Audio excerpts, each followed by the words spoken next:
What an atmosphere, huh? Dark, dingy, oppressive, all that and more. When I walk up to the slot machine and spin my mouse over the crank, though, all that goes away as the numbers flash up on the screen in all those colors, with small stings hitting my ear as I hit the patterns, some sevens, some clovers. The screen lights up even more. In that dark, probably smelly cell, the flashes of light from the slot machine light up the entire room as well. Surrounded by cold metal walls scratched and rusting, I cannot seem to stop myself from one more. Let's start up by saying I absolutely adore this game. It's not perfect, we'll get to that, but it's great nonetheless. Everyone loved Bellatro, and I did too, but it seemed to lack atmosphere, a background to it all, no matter how simple and constrained, a story to tie it all together. The mechanics were great, and they are great here as well, but I always felt like something was missing from it. With Clover Pit, I think I found that missing piece. Clover Pit is very similar to all the games out there that seemingly came from Bellatro, but I think it had a long and extensive history through roguelikes, taking them to the bare minimum. Bellatro was constructed on poker, but making it much more engaging and complicated than one would think or possibly imagine from that simple premise. Cloverpit takes it even further and builds itself on the basic idea of slot machines. You know, pull the crank down, watch the slot spin with all sorts of noises, and in most cases lose your money on a machine constructed on chance and hope, but it will guarantee to make the casino its money. When I heard about the premise, I thought to myself, how can they make that engaging?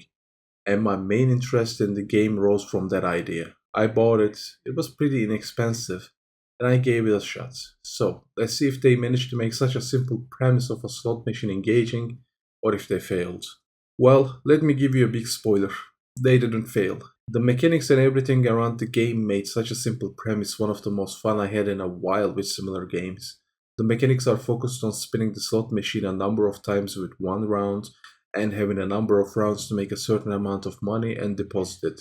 When you can deposit enough money, you move on to the next set of rounds. Of course, you buy items that function as upgrades and help you make more money.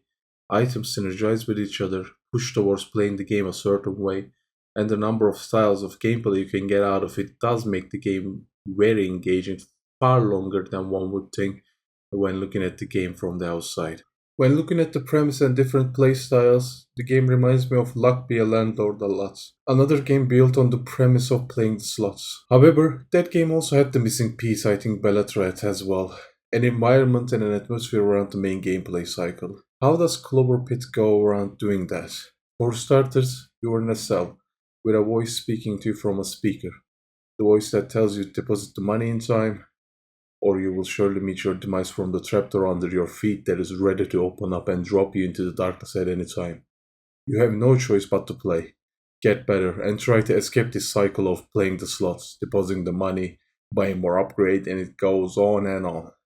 There's a key in a glass case in the room as well, which you can unlock by going through enough rounds without coming short or and starting over again. Aside from the slot machine itself, you have a cabinet and atop it, the upgrades you buy.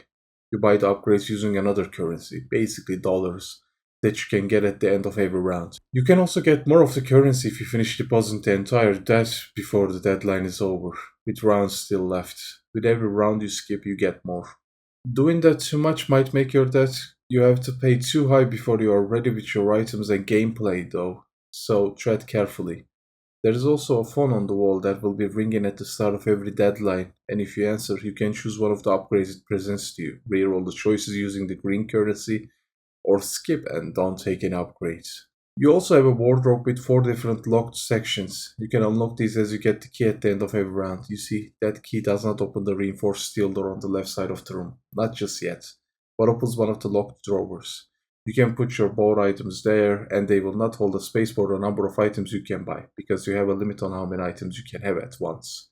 The items in the drawer will not have their effects active as long as they are in there, so you have to go back and pick them up from there to use them again. This leads to different strategies like having an Ankh there just in case, which activates when you run out of rounds but still do not have enough money to move on. In that case, the item gets destroyed and the game gives you two more rounds on that deadline. You need to be careful though, because that item will not activate itself when it is in the drawer. So when you run out, you have to run and put it into your active items. And if you're on the limit already, You need to first deposit another item into another drawer and get the unk. And because the game gives you a short time before it kills you if you do not hit the deadline, going doing all that can be a pretty stressful endeavor. You unlock the four drawers with four successful runs. Then what? The game gets more complicated as it presents the actual key to the actual door this time. However, playing the game normally does not grant you the key, no matter how many deadlines you hit. You now need to collect bones, which will also increase your debt by a certain percentage for every deadline as well, making the game harder. As you try to do so, you learn more about the game. You learn about which items to synergize, what to look for as you re-roll through the items presented to you, which also uses your main currency that you use to pay your debt. So be careful, strategize more, and think about the future more clearly. Some items can be a detriment in certain situations, but can save your run in another playstyle. You plan which patterns on the slot machines you increase the payout of, increase the value of certain symbols, and increase their chances of showing up. Before you know it, you are hitting the right patterns and symbols, drowning in effects as your screen lights up more and more with every jackpot hit, particle effects everywhere. It's blinding. Combined with the dark and dingy room you are in, it is almost nauseating how bright, colorful, and loud the machine is. The pixelated style of the game brings the atmosphere forward even more, with cables, rusted metal, scratched up walls, and a trash compactor filled with a red substance and masses that you would rather not look at for too long. The slot machine brings you in, the mechanics make you stay, and every little choice of atmosphere brings you in into the game more and more. Similar to the style of buckshot roulette, the gameplay of luck be a landlord and balatro, and an assortment of items, some of them being religion based, sometimes even outright demonic, and pentagrams and the number 666 everywhere. It brings me back to the elements that were present in Binding of Isaac. You manage to get the key, go out of the room, but at the end, after your run ends, no matter what, you still wake up in that room and play the slots again, again, and again. Greed makes you play more. Even after you get the key, you play the endless mode until the deadline is written in billions, trillions in scientific notations, and so on and on and on. It wouldn't be a revelation talk about what the game is getting at and how it feels about gambling. It's dark at times, but it can also be funny with the juxtaposition of the bright symbols at the slot machine and the body parts underneath it. When I was playing the game a lot, probably losing my mind a little bit from playing too much. One more run, one more run. I couldn't get that stupid meme out of my head. You know, the one that says 90% of gambling addicts quit right before they're about to hit it bit with the characters of the Sopranos looking all serious on a car or a card table. I would catch myself grinning like an idiot whenever that image popped up in my head like a flashbang all the friggin' time. I'm not going to explain all the progression in the game, where it all leads, what all the items do, but overall I do have some problems with the game. I think the biggest one is that, spoilers, there is no definitive ending to the game. I know that's kind of the point, the bottomless hole of gambling addiction and how it consumes you, but you keep coming back. But I would love to be a definite, here you go, ending to it all. Also, sometimes it felt like some playstyles were stronger than others, like a luck based item activation build where you stack chance items to make ungodly amounts of money definitely did not feel balanced compared to the actual active item builds or a 666 build. And even though I saw the way to different synergies and items types, I definitely picked up and used some items and synergies much more than I did others. The game gets more complicated and get the final ending. You need to do something that is hinted at throughout the game, but it is pretty improbable to figure it out by yourself.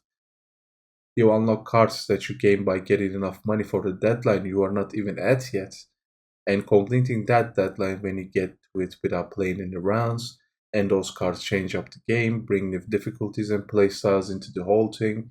And you complete the game with those cards, make the cards foil and all that. You could play the game for 100 hours, maybe even more. It keeps you engaged, brings more mechanics in as you progress, and presents you with countless different styles of play, more than I could ever imagine I would get from a game where all you do is play the slots. The game drew me in because I was having trouble figuring out how to make playing the slots engaging for more than a minute. Like a small self imposed challenge to the developers that have no idea who I am. Me challenging the game in my own head to make me love it. You know what? It succeeded. More than I thought it would.